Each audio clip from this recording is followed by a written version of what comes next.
How's it going, guys? Welcome back to a Singaporean Life. I'm your host Jiala, and today I actually don't know what content I want to do, but as with life, good content just drops from the sky like that nowadays, because there's just so much ongoing drama in the world, as if it wasn't bad enough with COVID-19 already.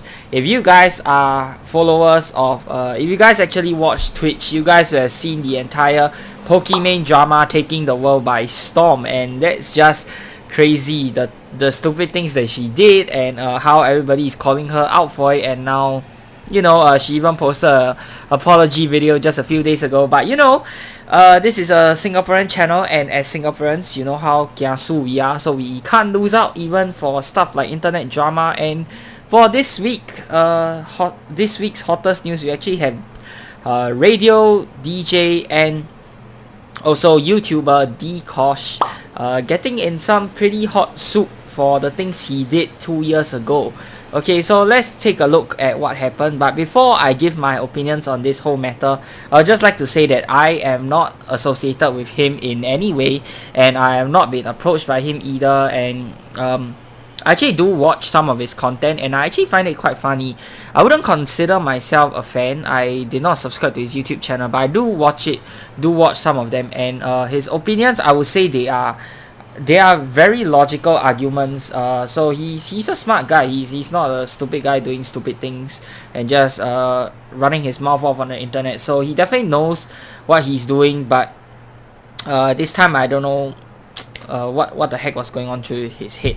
So anyways, the news goes like this. So 2 years ago, this guy by the name of Paul on Instagram, okay, so he actually just revealed recently that 2 years ago, Dee Kosh actually approached him reportedly to recruit talents for his YouTube channel, and the victim was 17 years old then. The conversation quickly turned inappropriate, and Dee Kosh actually asked for nudes and sexual favors. Okay, Dee Kosh will also cover his tracks by starting secret chats, such as secret chats on Telegram and also on Snapchat as well, and also deleting his messages.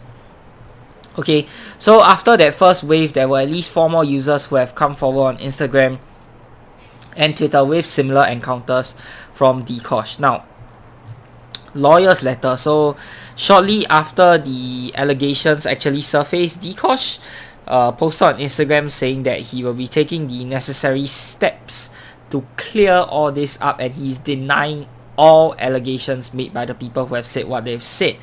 And a day later, he actually got the law firm representing him to send out a lawyer's letter, a cease and desist lawyer's letter, asking Paul to take down all of his posts and not to post any more of such things. Paul, being the super gutsy guy that he is, didn't give a fuck and actually continued. So kudos to him, man. I really like people with balls of steel like that. So and a day later, afterwards, the law firm said that they are no longer representing Dee Kosh. So good on you, Paul, for standing by your ground.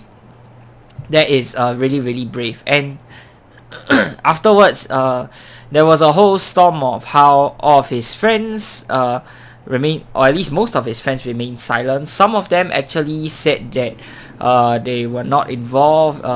Their relationship with Dee Kosh was professional, which I completely believe, by the way. Okay, I think it's just kind of unfortunate that this had to happen to a friend of them, and nobody wants to be associated with bad news nowadays, and it's not just a Asian society kind of thing. I think it's pretty prevalent in the Western culture as well, whereby when something bad happens to someone, you don't really want to be associated with that person anymore, whether you are a sponsor, whether you're a business partner, or even as close friends. But I feel that as close friends, even more so now than ever, that you guys should be expressing your support for your good friend right here. I mean, everyone makes mistakes, but the fact that most of them have chosen to remain silent or chosen to cut ties with him, I don't know, that doesn't really reflect that well on them either. I'm not saying you should be supporting sexual predators online, but come on. So it looks like this is pretty much the end of him. He's been known to make fun of people online, saying all sorts of mean stuff about them. Usually true, by the way.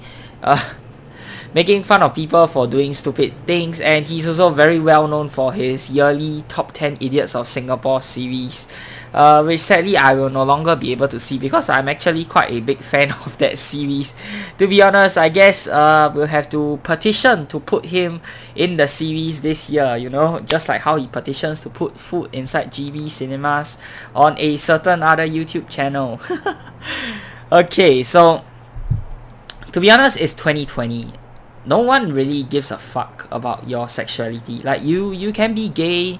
What you do with your private life is your own business. You want to have sex with other guys, that's totally fine, you know, not judging or whatever. But the thing is, they are minors. They are 17 years old, and in Singapore, commercial sex with minors is illegal, so you need to be above 18. Like, come on, bro. You could have just waited one more year. It's not that difficult. Like, if the guy was just legal, there wouldn't have been any problem whatsoever. Like, I think nowadays people are getting more and more inclusive of the LGBT community, so it won't really be a problem if that guy was actually legal. The only problem here is that these people that he approached were underage at that point of time, so that kind of sucks. And it's very hypocritical of him to do that, because if you guys actually remember, 2 years ago, another popular YouTuber by the name of Eden Ang actually had the same encounter, whereby he was approaching underage girls to do all sorts of inappropriate things, and it was exactly at this point of time whereby Dee Kosh was calling him out for it. So it's a very hypocritical action for Dee Kosh to be calling Eden Ang out, because at that same point of time, he was doing the same but to underage guys. So what the fuck is going on? Like, you know, sometimes I don't know what goes on people's heads. Like, don't get me wrong, like, I'm horny as fuck all the time, but you don't see me going around approaching underage girls for sexual favors. So yeah, it's just I'll say it's quite sad for the victims, definitely. Personally, I don't want to be a hypocrite, but I don't really give a fuck. So to say that I actually care about such matters would be super hypocritical of me. Myself, just like many others online, are just sitting there at popcorn waiting for the drama to unfold and see what happens. Like, of course I think it's wrong, but you know, I don't have any personal experience and I don't feel super strongly against this whole issue in general, so I'm not going to be a hypocrite and say that I actually really care about the issue, because honestly I don't really care. So yeah. Another thing is, other people online have actually started to dig up other stuff from years back that he has done, and not him actually. In fact, other people have started to dig up stuff that other YouTubers have done. This particular incident I'm talking about is the one there's a post on the Singapore Reddit, which is very popular right now, talking about Night Owl Cinematics and Jian Hao Tan. It was this collab that they did. Dee Kosh was also inside, by the way. So basically they were commenting on how their it was a smash or pass episode. So back then, I think the trend, it was quite trendy to be doing smash or pass. Basically, you have a list of people and then you decide if you want to smash them, and by smash I mean fuck. So you decide you want to smash them or you want to pass, you know, that you think that they are not desirable enough for you to stick your dick in. So yeah.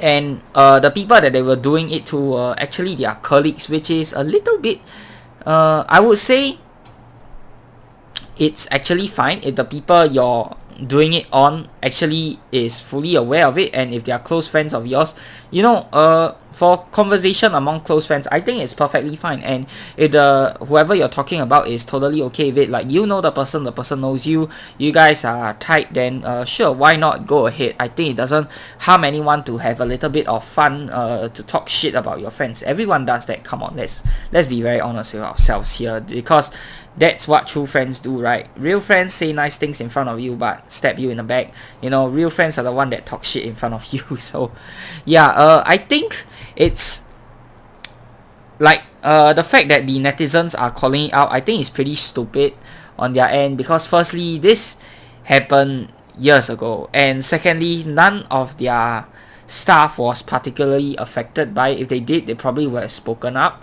about it. And the thing is, they are also friends with their staff, so it could just be a friendly thing. And I think people are just overreacting to the whole situation in general. Like I wouldn't really consider it workplace sexual harassment. Some people even brought it that far, but I think honestly, if you are friends with the person, then I think it's fine. Of course, we don't get to see the people in video, so I can't say for certain 100% that they are comfortable with it. But you know, if they are uploading that video, then with the employees in their company, I'm sure their employees would have at least spoken up about it being uncomfortable, and trusting in their professionalism, I do think that they would have not posted that video if their employees were actually comfortable with it. So for netizens to actually come in and just comment saying that it's sexual harassment at the workplace, I think that's a bunch of bullshit in my opinion. So yeah, don't be quick to condemn people for their past actions. Like, I think that was a totally separate issue from this one, and the fact that people are digging up more and more stuff from the past that has absolutely no link with this is honestly quite ridiculous. So yeah, anyways guys, this has been a very fun and interesting episode to make. I guess on the next episode of Food King, we will probably find out if the prison food in Changi prison will be 3 stars and whether it will be Food King good. So yeah, all the best to Dee Kosh, and you know, all I really wanted to end off this video with is this little meme right here. So enjoy guys, and I'll see you guys in the next episode. Bye bye.